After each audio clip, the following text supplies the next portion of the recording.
Alright, so I know one thing off the bat, off of these couple of episodes. Um, Eric Voss over at New Rockstars. I love his content. All of his content is all oh so good. All love all the deep dives, the Easter egg breakdowns, etc., etc. Love all that. He must be jumping up and down with joy right now. Because much like in wrestling, if you say his name, and I'm not talking about Joe Hendry, he might appear. And by God has he appeared. Let's get into it, shall we? Hey guys, what's going on? It's Daniel Strunk from QuickTime Reactions, and the final 3 episodes of Ironheart have dropped. These last three, which are entitled, let me pull it up to make sure I'm getting it correct. Bad Magic, Karma's a Glitch, and The Past is the Past. So quick episode recap here. Bad Magic. We see Riri basically essentially trying to come up with a way to try and beat Parker Robbins, the Hood, at his own game. And so she asks her mom for help, going to, her friend that has, all the sage and stuff. But her daughter turns out to be, and they both actually turn out to be, sorcerers. And so they're able to get a hand on magic, and they find out what out of. In episode 5, Karma's a Glitch, we see that the Hood, Parker, has tasked his crew with trying to get rid of Riri. And that even includes Ezekiel Stain, who has been modded, shall we say, with some upgrades. But it is also up to Riri to try and figure out not only if she can take down this Hood, and try and find a way to, imbue her suit with some magic to potentially try and fight Parker at his own game. And in episode 6, The Past is the Past, we not only see the origin of how Parker gets that Hood in the first place, but we also have the epic showdown between Riri and Parker. And is she able to get that Hood from him? We'll have to find out. So, first off, I just want to say that to everybody who thought that this show was going to be bad, I think these last 3 episodes prove that this show wasn't bad at all. In fact, it was actually pretty good. There's an overall story for Riri's character.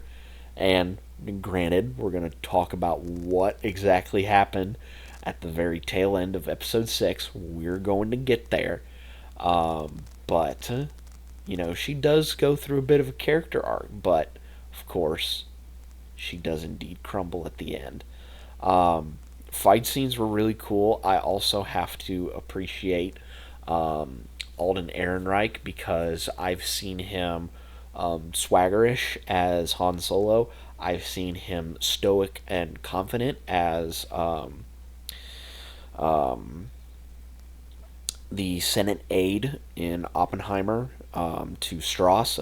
And now in this, we actually got to see him be just a tad psychotic. And to me, I think he's shown quite a bit of range as an actor. But we're going to get into all that. Let's go back to episode 4.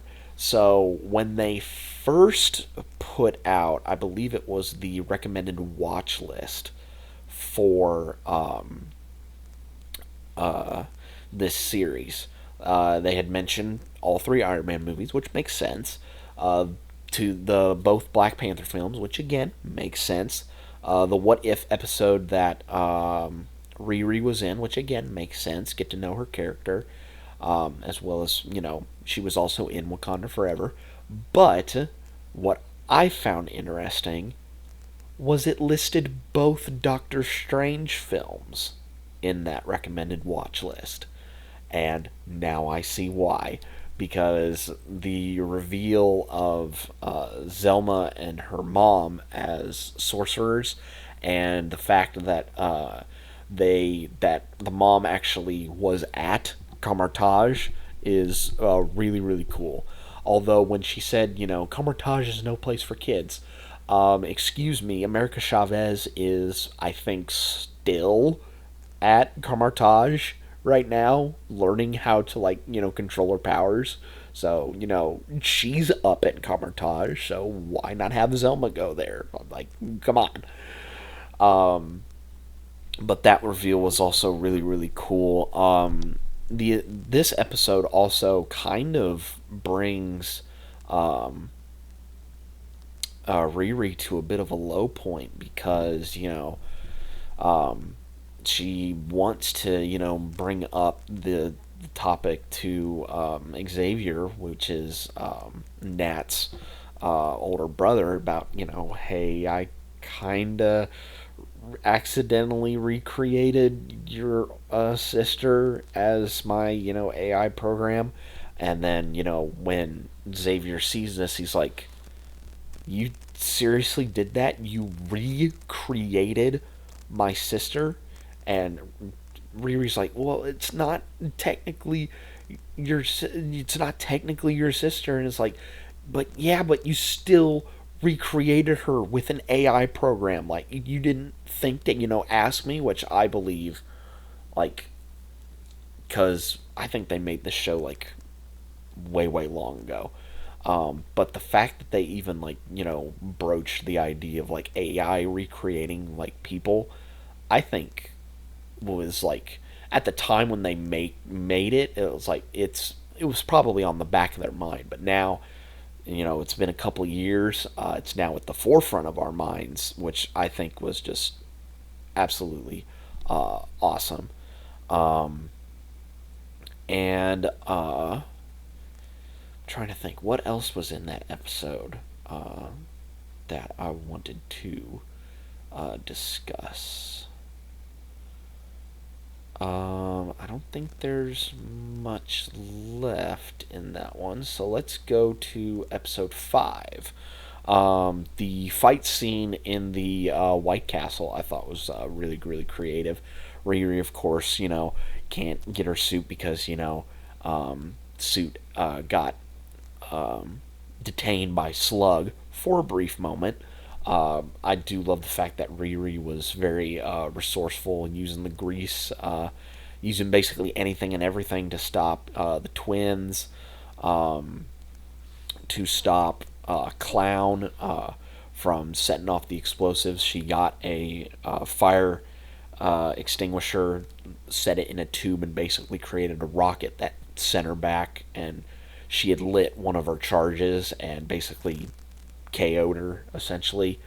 But then when Zeke comes out, he is upgraded.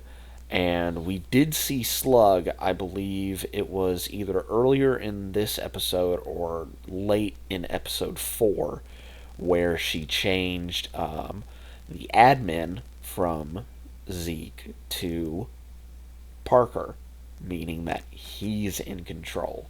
And I have to say, Zeke with the biometric upgrades, that's pretty freaking sweet. That's pretty freaking sweet. And their fight scene was actually like really really cool. There's also a really cool shot where you see inside of Riri's helmet, it's completely pitch black, but when you swap the POV, like we're not looking at her face, we're looking out of the mask, you just see Zeke's eyes in like the eye holes. I thought that was a really cool shot. Also in this episode, Riri is basically testing every single possible way to try and maybe destroy this hood, but nothing works. Um, Towards the tail end of the episode, she, kind of reconciles and, with her mom, but also with Xavier as well. And Xavier's like, I don't, I don't like the fact that you used my sister as your AI program, but it's just something that I got to deal with. Huh? And I also love the very sweet moment of Natalie showing memories in the shop of, young Riri and Gary in that shop working on the car and, having fun, dancing to the tunes and stuff like that. I thought that was a really sweet moment. I thought that was really, really cool. But when Zelma tries to combine the tech with the magic, Natalie starts to go away. And sure enough, once that magic is fully enveloped the suit, Nat's gone. And as we see in episode 6, Riri is not able to get her back, which I think perfectly segues me into episode 6, Past is the Past. Actually, we have to go back to episode 4 because in the beginning of episode 4, we see a flashback to when John and Parker broke into a rich house and it didn't work the first time. Well, we catch back up with that in episode 6 where, Parker's running, he's under a bridge, and this man in a hood appears and is like, why don't you walk through that door and we can, have a little bit of a discussion. And sure enough, a door appears out of nowhere. They walk through and they're gone to the pizzeria shop, which is where the hood is based at. And of course, Parker's with this, dude who, of course, is played by Sacha Baron Cohen. For those that do know, you know who this is going to be.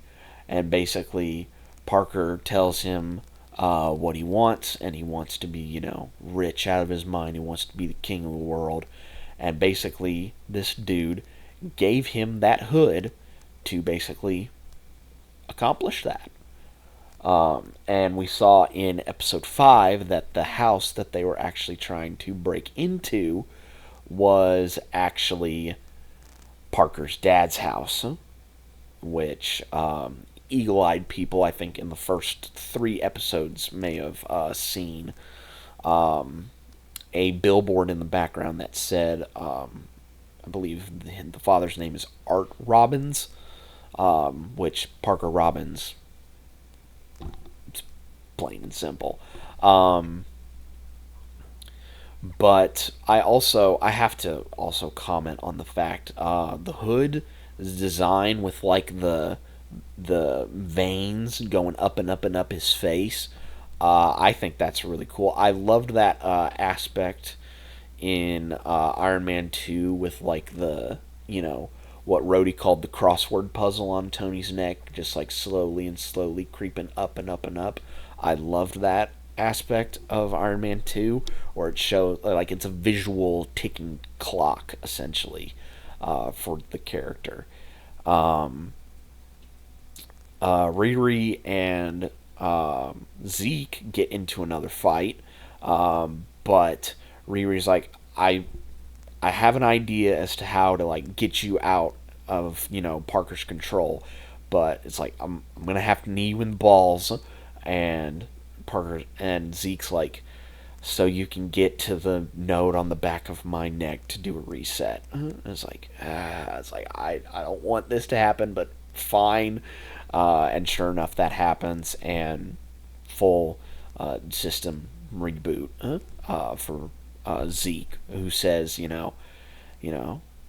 go handle Parker, but you and me are not done. So we're gonna see them fight again. Riri and Parker's fight is actually really cool. She uses the magic to kind of uh, not disable his cloaking ability, but to like temporarily like void it. But I also love that, Parker, as he gets more and more angry, just starts turning into like, this demon figure. But eventually, Riri is able to fake out Parker by using the hologram programming in her suit to fool him and to rustle the hood off of him. And I love the fact that, when it's off, he's like, oh, it burns without it. I like, give me it back, give me it back. It's like, I'm trying to remember. There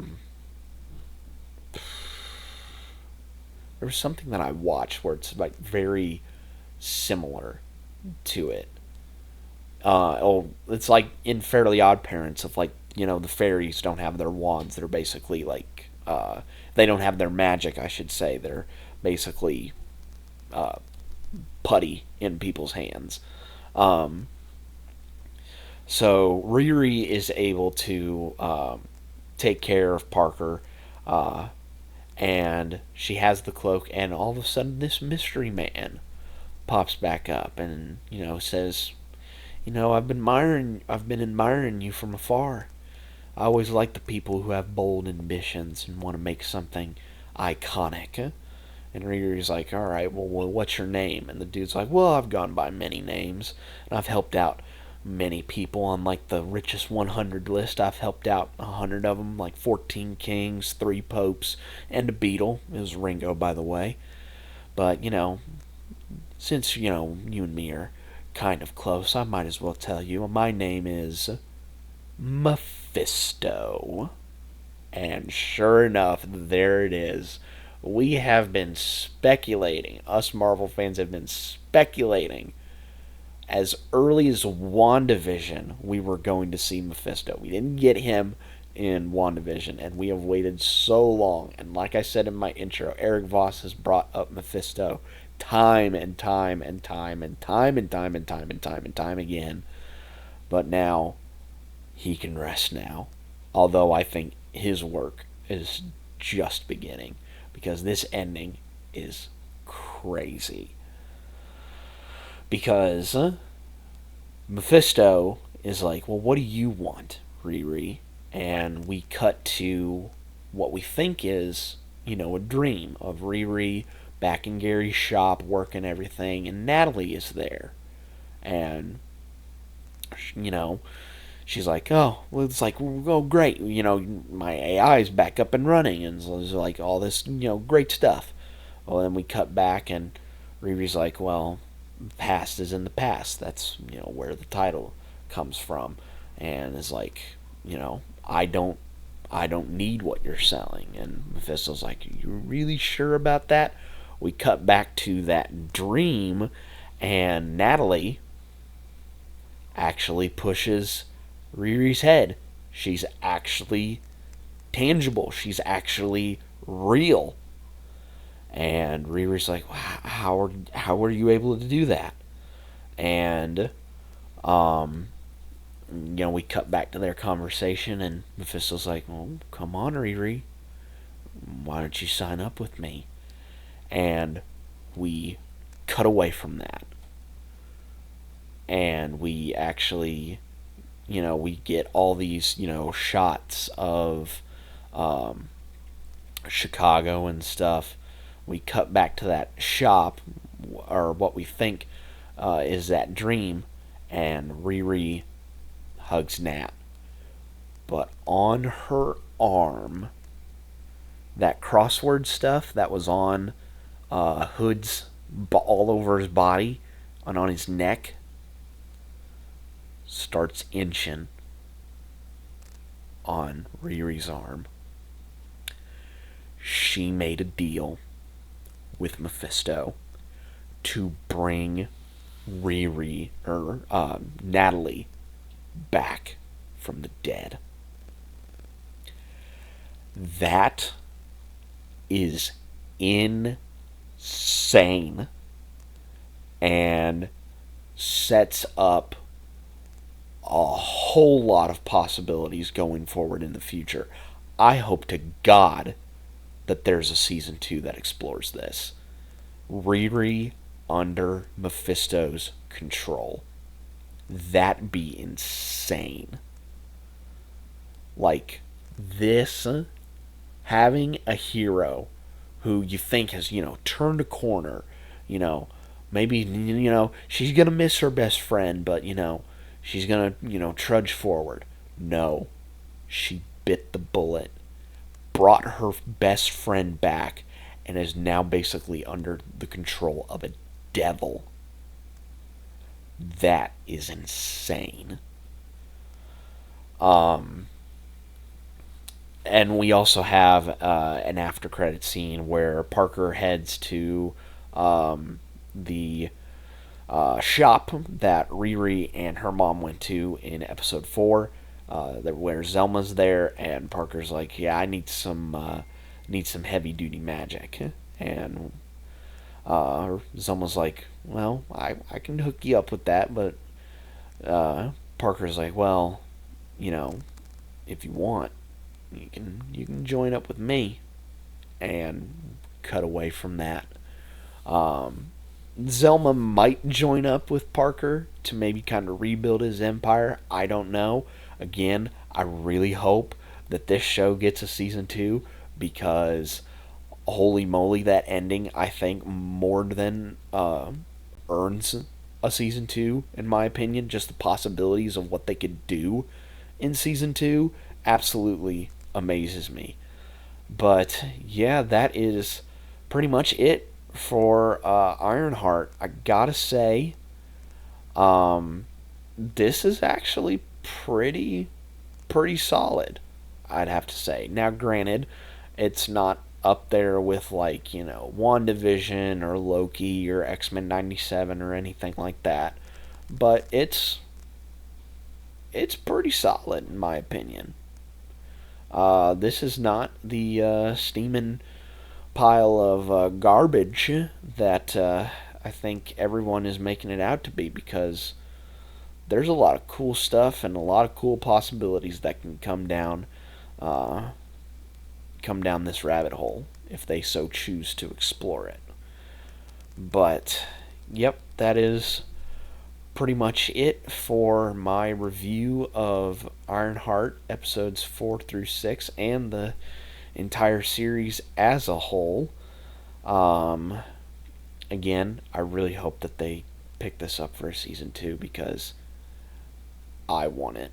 I want to see what happens to Riri going forward in the future.